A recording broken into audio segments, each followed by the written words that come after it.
ಇದು ಒಂದು ಅಮಾನ್ಯ ಕೃತ್ಯ ಇದೆ. One of the most inhuman incident ಇದು ಆಗಬಾರ್ದು.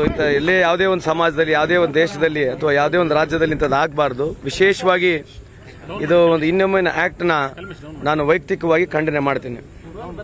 ಸರ್, ಇದು ಲವ್ ಜಿಹಾದ್ ಅಂತ ಶ್ರೀರಾಮ್ ಸೇನೆ ಪ್ರಹ್ಲಾದ್ ಜೋಶಿ ಅವರು ಅದನ್ನೇ ಹೇಳಿದ್ದಾರೆ. ಈ ತರ ಉದಾಹರಣೆಗಳು ನಾನು ಬಹಳ ಕೊಡಬಹುದು. ನಾನು ಅದ್ರ ಬಗ್ಗೆ ಚರ್ಚೆ ಮಾಡಕ್ ಹೋಗೋದಿಲ್ಲ. ಯಾಕಂದ್ರೆ ಈ ತರ ಇನ್ಸಿಡೆಂಟ್ಸ್ ಆದಾಗ ನಮ್ಮಲ್ಲಿ ಒಂದು ಸೆನ್ಸಿಟಿವ್ನೆಸ್ ಇರಬೇಕು. ಇದರಲ್ಲಿ ಅವರು ಬೇರೆ ರೀತಿಯಾದಂತಹ, ನಿನ್ನೆ ತಾನೇ ಬೆಂಗಳೂರಿನಲ್ಲಿ ಕೂಡ ಇದೇ ರೀತಿಯಾದ ಒಂದು ಇನ್ಸಿಡೆಂಟ್ ಆಗಿದೆ. ಈಗ ಅದನ್ನ ನಾನು ವಿಶ್ಲೇಷಣೆ ಮಾಡಿ ಬೈಫಿಕೇಶನ್ ಮಾಡಕ್ ಹೋಗೋದಿಲ್ಲ. ಬಟ್ ನನ್ನ ವೈಯಕ್ತಿಕ ಅಭಿಪ್ರಾಯದಲ್ಲಿ ಮುಂದೆ ಬರತಕ್ಕಂಥ ದಿನಗಳಲ್ಲಿ ಕಾನೂನು ಬರಬೇಕು. ಇಂಥವ್ರು ಯಾರು ಮಾಡ್ತಾರೆ ಅವ್ರಿಗೆ ಎನ್ಕೌಂಟರ್ ಆಗ್ತಕ್ಕಂಥದ್ದು ಒಂದು ಕಾನೂನು ಬಂದ್ಬಿಟ್ರೆ ಈ ದೇಶದಲ್ಲಿ ಅನುಕೂಲ ಆಗುತ್ತೆ ಅಂತ ನನ್ನ ವೈಯಕ್ತಿಕ ಅಭಿಪ್ರಾಯ. Let us not blame anybody. If you have got guts, if you have got a political will, let us all address the issue and seat that let us have get ಒಂದು ರೂಲೇ ತರಬೇಕಲ್ಲ. ಬ್ಯಾಲೆನ್ಸಿಂಗ್ ಮಾಡೋದ್ರಲ್ಲೇ ಪ್ರಯತ್ನ ಮಾಡ್ತಾ ಇದ್ದಾರೆ. ಯಾಕಂದ್ರೆ ಈಗ ಗಾಂಜಾ ಆಗಿರ್ಬೋದು, drugs ಆಗಿರ್ಬೋದು, ಪ್ರಕರಣಗಳು ಮರುಕಳಿಸ್ತಿರೋದ್ರಿಂದ ಈ ತರದ್ದು.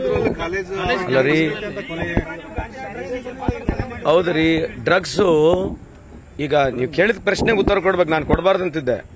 ಡ್ರಗ್ಸ್ ಶಿವನಿಮ್ಸ್ ತಡೆಯಪ್ಪ, ಆಯ್ತು.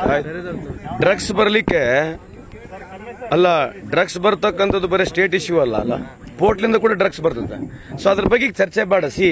ಈಗ ಆಗಿರ್ತಕ್ಕಂಥ ಇನ್ಸಿಡೆಂಟ್ಗೆ ಡ್ರಗ್ಸಿಗೆ ಕನೆಕ್ಟ್ ಮಾಡಿ ಮಾತನಾಡ್ತಕ್ಕಂಥ ಈ ಸಂದರ್ಭದಲ್ಲಿ ಸರಿಯಲ್ಲ. ಅದು ಇವಾಗಲ್ಲ, ಬಹಳ ದಿವಸ ಅಡ್ರೆಸ್ ಮಾಡ್ತಾ ಇದೀವಲ್ಲ. ಇಟ್ಸ್ ಎ ಯೂನಿವರ್ಸಲ್ ಥಿಯರಿ ಇದೆ, IPL ಬೆಟ್ಟಿಂಗ್ ಥಿಯರಿ ಇದೆ, ಡ್ರಗ್ಸ್ ಇದಾವೆ. ಅದಕ್ಕೆ ಲಿಂಕ್ ಮಾಡೋದು ಬೇಡ. Let us not diverted. I am very sure. But ಮುಂದೆ ಬರ್ತಕ್ಕಂಥಗಳಲ್ಲಿ ಒಂದು ಎನ್ಕೌಂಟರ್ ಅಂತ ಕಾನೂನೇ ಬಂದ್ಬಿಡ್ಬೇಕು. ಯಾರೇ ಈ ರೀತಿ ಮಾಡಿದ್ರೆ this should be shot dead.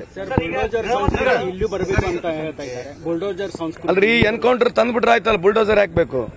Bulldozer ಮನಿ ಮೇಲೆ ಹೊಡೆಯಕ್ ಬರ್ಬೇಕಲ್ಲ. ರಾಜ್ಯದಲ್ಲಿ ಕಾಂಗ್ರೆಸ್ ಕಾರಣದಿಂದಾಗಿ ಆರೋಪಿಗಳಿಗೆ ಪ್ರಚೋದನೆ ಸಿಗ್ತಾ ಇದೆ, ತುಷ್ಟೀಕರಣ. ಅಲ್ರಿ, ಈಗ ನಾನೀಗ ಸ್ಟ್ಯಾಟಿಸ್ಟಿಕ್ಸ್ ಕೊಟ್ಬಿಡ್ಬೋದು. ಸ್ಟ್ಯಾಟಿಸ್ಟಿಕ್ಸ್ ಕೊಟ್ರೆ ಸರಿ ಆಗೋದಲ್ಲ. ಬಂದ್ರೆ ಇನ್ಸಿಡೆಂಟ್ ಬೇರೆ ಇದೆ. ಈ ಇನ್ಸಿಡೆಂಟ್ಗಿಂತ ಜಾಸ್ತಿ ಇದನ್ನ ಪೊಲಿಟಿಸೈಸ್ ಮಾಡಬೇಕೆಂಬ ಉದ್ದೇಶ ಇದೆ. ಇನ್ಸಿಡೆಂಟ್ ಇರತಕ್ಕಂಥದ್ದು we should have feeling for that family. Feeling for the family ಇರಬೇಕು.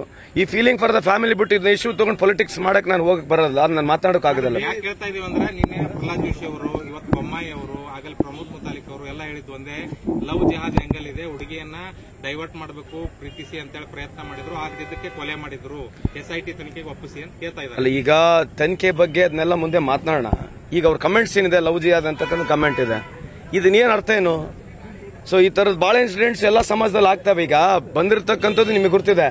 I don't want to cross the line and speak. ಯಾಕಂದ್ರೆ ಈಗ ಬಂದಿರತಕ್ಕಂಥ ಇಶ್ಯೂ ಸಾಂತ್ವನ ಆಗ್ಬೇಕು ಫ್ಯಾಮಿಲಿಗೆ. ಯಾರು ತಪ್ಪಿದ್ರೆ ಅವನಿಗೆ ಕಠಿಣ ಕ್ರಮ ಆಗ್ಬೇಕು, ಶಿಕ್ಷೆ ಆಗ್ಬೇಕಂತದ್ದು ಇದೆ. ಅದನ್ನ ಬಿಟ್ಕೊಂಡು ಮೇಲ್ ಮಾತನಾಡಿ ಏನ್ ಸಿಗೋದಿದೆ? ಪೊಲಿಟಿಸೈಸ್ ಬಿಟ್ರೆ ಇನ್ನೇನ್ ಮಾಡ್ತಾರೆ? ಅಲ್ಲ ಸರ್, ಈಗ ಸರ್ಕಾರದ ತುಷ್ಟೀಕರಣ ಒಂದು ಸಮುದಾಯಕ್ಕೆ ಈ ರೀತಿ ಮಾಡ್ಲಿಕ್ಕೆ ಪ್ರಚೋದನೆ ಕೊಡ್ತಾ ಇದೆ ಅನ್ನೋದು, ಒಂದು ಸಮುದಾಯಕ್ಕೆ ಈ ರೀತಿ ಕ್ರೈಮ್ ಮಾಡ್ಲಿಕ್ಕೆ ಪ್ರಚೋದನೆ ಕೊಡ್ತಾ ಇರೋದಕ್ಕೆ ಕಾರಣ ಅದೇ ಹೇಳ್ತೀರಿ. ಯಾಕೆ ಮಾಡ್ಬೇಕಂತದ್ದು? ಇವತ್ತು ಸುಮ್ಮನೆ ಹೇಳ ನಿಮಗೆ ರಿಪೋರ್ಟ್, NCRB ರಿಪೋರ್ಟ್ ನೋಡಿದ್ರಾ? ಮುಂಬೈ ಹೇಳ್ತಾ ಇದ್ರೆ ಇದು ಎರಡನೇ ಬಿಹಾರ ಆಗ್ತಾ ಇದೆ ಕರ್ನಾಟಕ ಅಂತೇಳಿ. ಎರಡನೇ ಬಿಹಾರ ಆಗ್ತಾ ಇದೆ ಕರ್ನಾಟಕ ಅಂತೇಳಿ.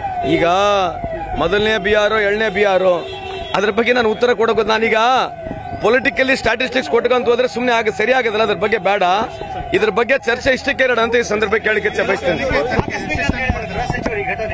ಅದು ಆಕಸ್ಮಿಕವಾಗಿ ಆಗಿರ್ತಕ್ಕಂಥದ್ದೇನು ರೆಗ್ಯುಲರ್ ಆಗುತ್ತಾ ಈ ತರದ್ದು? ಅವ್ರು ಹೇಳಿರ್ತಕ್ಕಂಥ ಸರಿ ಇದೆ, ತಪ್ಪೇನಿದೆ?